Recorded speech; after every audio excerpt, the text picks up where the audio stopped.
اور امت مسلمہ کو پکار پکار کے حال سے بتا رہا ہے کہ کیا محمد بن قاسم دوبارہ دنیا میں نہیں آئیں گے؟ کیا خالد بن ولید دنیا میں دوبارہ نہیں آ سکتا؟ کیا عمر بن خطاب دنیا میں دوبارہ نہیں آ سکتا؟ وہ چھوٹے چھوٹے بچے پکار پکار کے ان کے حالات بیان کر رہے ہیں. آج ہم پستے جا رہے ہیں، ہماری مدد کے لیے کوئی نہیں آ رہا. سارے مسلمان جتنے اسلامی حکمران ہیں سب بزدل ہو چکے ہیں. رائمنڈ کے ایک فاضل ہے، عالم دین ہے، کینیڈا کے اندر رہنے والے، کہتے ہیں کہ میں نے خواب دیکھا، خواب کے اندر عجیب منظر دیکھتا ہوں کہ جو فلسطین، جو غزہ کے جو چھوٹے چھوٹے بچے جو شہید کیے جاتے ہیں یہ آسمان کے اوپر آسمان میں تیر رہے ہیں. عجیب خواب دیکھی. کہا نبی علیہ السلام ان کے استقبال کر رہے ہیں. میرے عزیز بھائی اور دوستو، اللہ اس کو بے سہارا چھوڑیں گے؟ وہ مسجد اقصی جو 4000 انبیاء کا باغ، حضرت ابراہیم علیہ السلام وہاں پہ آئے، حضرت یحییٰ وہاں پر آئے، حضرت یعقوب وہاں پہ آئے، حضرت موسیٰ وہاں پہ آئے، حضرت مریم وہاں پہ آئے، حضرت عیسیٰ وہاں پہ آئے، حتیٰ کہ نبی علیہ السلام کی معراج بھی وہاں سے شروع ہوئی.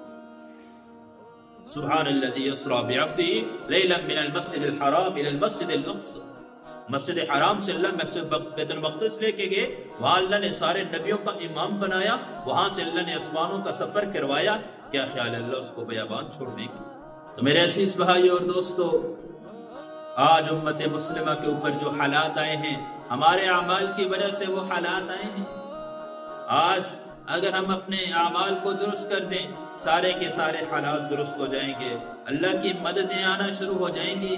اللہ آج بھی اسی طاقت اور قوت کے ساتھ موجود ہے جس طاقت اور قوت کے ساتھ نبی علیہ السلام کے زمانے کے اندر تھے، صحابہ کے زمانے کے اندر تھے. لیکن ہمارے اعمال بدل گئے، اللہ کی مدد ہٹ چکی ہے. ان تنصروا اللہ ینصرکم، اللہ نے وعدہ کیا تھا کہ اگر تم اللہ کے دین کی مدد کرو گے اللہ تمہاری مدد کرے گا.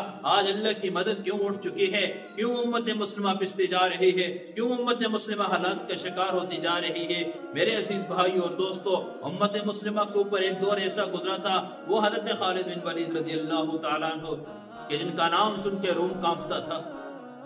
ایک ایک صحابی ہزار کافروں کے مقابلے کے اندر اکیلے جانے کے لیے تیار ہو جاتے تھے.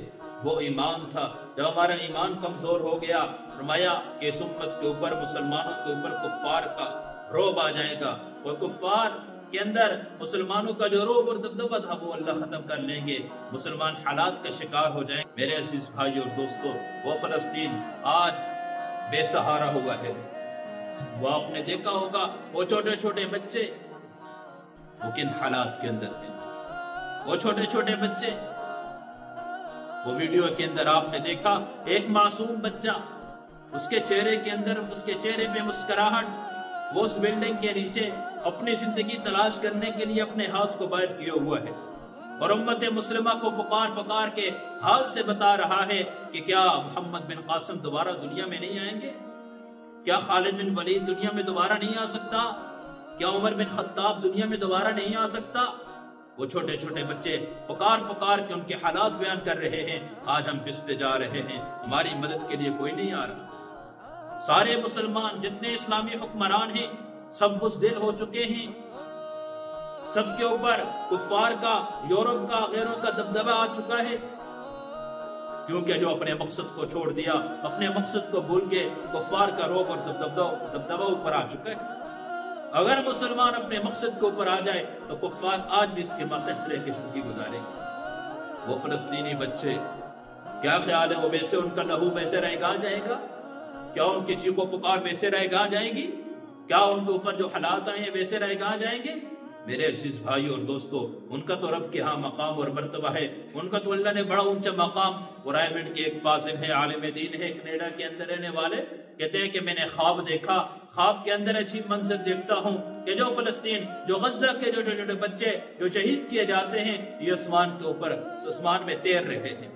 عجیب خواب دیکھی. کہا نبی علیہ السلام ان کے استقبال کر رہے ہیں. میرے عزیز بھائی اور دوستو، وہ تو اونچے اعلیٰ درجے کے اندر ہیں، ان کا تو اللہ کے ہاں مقام اور مرتبہ ہے، ان کا تو رب کے ہاں مقام اور مرتبہ ہے. لیکن ہم سے قیامت کے دن سوال کیا جائے گا، میرے اور آپ کے گریبان سے پکڑ کے اللہ پوچھیں گے بتاؤ مسلمان تو ایک جسم کی مانند تھا، مسلمان تو ایک جسم کی مانند تھا، لیکن آج مسلمان کس طرف جا رہا ہے؟ آج مسلمان دوسرے کی تکلیف پہ خوش ہو رہا ہے. آج کا مسلمان دوسرے کو پریشان دیکھ کے خوش ہو رہا ہے، آج اس کا تماشا دیکھا جا رہا ہے، حالانکہ مسلمان تو وہ تھا کہ فرمایا کہ اس کی مثال تو ایک جسم جیسی ہے، جسم کے کسی ایک عضو میں تکلیف ہو جائے سارا جسم بے چین ہو جاتا ہے۔ وہ مشرق کے اندر، وہ مغرب کے اندر، شمال کے اندر، جنوب کے اندر، ہر طرف جس طرف بھی مسلمان کسی ملک کے، کسی دنیا کے کسی ایک کونے کے اندر ہو، کسی ایک کونے میں مسلمان کو تکلیف ہو تو ساری دنیا کو حرکت میں آ جانا چاہیے۔ لیکن آج مسلمان بے بس ہو چکے ہیں، آج مسلمان کفار کے روٹ کے نیچے آ چکے ہیں، آج مسلمان بزدل ہو چکے ہیں۔ میرے عزیز بھائی اور دوستو، ہمارے اندر سے جہاد کا جذبہ ختم ہو چکا ہے، ہمارے اندر سے جہاد کا جذبہ علیہ کہ اس جہاد کے اوپر کیا فرمایا، کتنے فضائل ہیں، فرمایا کہ اللہ ان کی روح خود نکالتے ہیں۔ فرمایا کہ عبداللہ بن مبارک رحمہ اللہ کی ایک کتاب ہے، اس کے اندر وہ ایک واقعہ نقل کرتے ہیں کتاب الجہاد کے اندر، کہ 3 مجاہد تھے، رومیوں کے خلاف جانا تھا، لشکر تھا، حضرت زیاد بھی ان کے اندر تھے، موجود تھے۔ کہتے ہیں کہ سامنے رومیوں نے گولہ مارا اور حضرت زیاد کے گھٹنے کے اوپر آ کے جیسے لگا تو ان کا گھٹنا ٹوٹ گیا اور گر گئے اور بے ہوش ہو گئے۔ یہ اس کے 2 ساتھی کہتے ہیں کہ ہم بڑے حیران ہو گئے، بڑے پریشان ہیں، منظر کیا ہے، حالات ہیں، اب کیا کریں، بے ہوشی کے عالم میں ہیں۔ کہتے ہیں اٹھا کے لے کے آئے جہاں زخمیوں کی علاج کیا جاتا، جہاں زخمیوں کا علاج کیا جاتا تھا۔ لیکن حضرت زیاد کو دیکھتے ہیں عجیب حالت کے اندر، بے ہوش ہیں لیکن مسکرا رہے ہیں، کبھی آنکھوں سے آنسو نکلتے ہیں، کبھی چہرے پہ مسکراہٹ آ رہی ہے۔ کہ تھوڑے وقت کے بعد جب ہوش کے اندر آئے، ہم نے کہا ہم نے عجیب صورت دیکھی ہے، کبھی آپ ہنستے ہیں، کبھی آپ روتے تھے۔ کہا اللہ نے غیب کے پردے ہٹا دیے تھے، اللہ نے جنت کو سامنے کر دیا تھا۔ کہا ایک محل تھا، اس میں ایک تخت لگا ہوا تھا، کہا اس کے اندر مختلف قسم کی حوریں تھی، اور ایک حور میرے پاس آ کے اس نے کہا السلام علیکم، خوش آمدید، آپ کا آنا مبارک ہو۔ میں نے کہا وعلیکم السلام۔ میں نے پوچھا تو کون ہے؟ کہا وہی اللہ نے وعدہ کیا تھا نا کہ 72 حوریں ملیں گی، کہا ان میں سے ایک میں ہوں۔ کہا میں نے جب ان کے قریب جانا چاہا تو مجھے کہا نہیں صبر کر۔ میں جب اس سے مصافحہ کرنے لگا، ہاتھ میں نے اس کے قریب کیا، کہا نہیں صبر کر، ظہر کی نماز کے اندر ملاقات کرتے ہیں۔ تو حضرت زیاد کے 2 ساتھی کہتے ہیں کہ ظہر کی نماز تک تو وہ اذانوں تک ہم سے باتیں کرتا رہا، جیسے ظہر کی اذانیں شروع ہوئی تو اس کا انتقال ہو گیا اور وہ شہید ہو گیا۔ ارض فلسطین کو اللہ ایسے بے سہارا نہیں چھوڑیں گے۔ اس کو اللہ نے قرآن مجید کے اندر کہا کہ یہ مبارک جگہ ہے، بیت المقدس مبارک ہے، مسجد اقصی مبارک جگہ ہے۔ دنیا کے اندر روئے زمین پہ سب سے پہلے گھر آباد ہونے والا وہ بیت اللہ تھا، جس کی تعمیر اللہ نے فرشتوں کے ذریعے کروائی، اور دوسرا گھر جو بیت المقدس تھا، کیا خیال ہے اللہ اس مسجد اقصی کو ایسے ویران چھوڑ دیں گے؟ اللہ اس کو بے سہارا چھوڑیں گے؟ وہ مسجد اقصی جو 4000 انبیاء کا باپ، حضرت ابراہیم علیہ السلام وہاں پہ آئے، حضرت یحییٰ وہاں پر آئے، حضرت یعقوب وہاں پہ آئے، حضرت موسیٰ وہاں پہ آئے، حضرت مریم وہاں پہ آئے، حضرت عیسیٰ وہاں پہ آئے، حتیٰ کہ نبی علیہ السلام کی معراج بھی وہاں سے شروع ہوئی۔ سبحان الذی اسریٰ بعبدہ لیلا من المسجد الحرام الى المسجد الاقصی۔ مسجد حرام سے اللہ بیت المقدس لے کے گئے، وہاں اللہ نے سارے نبیوں کا امام بنایا، وہاں سے اللہ نے آسمانوں کا سفر کروایا۔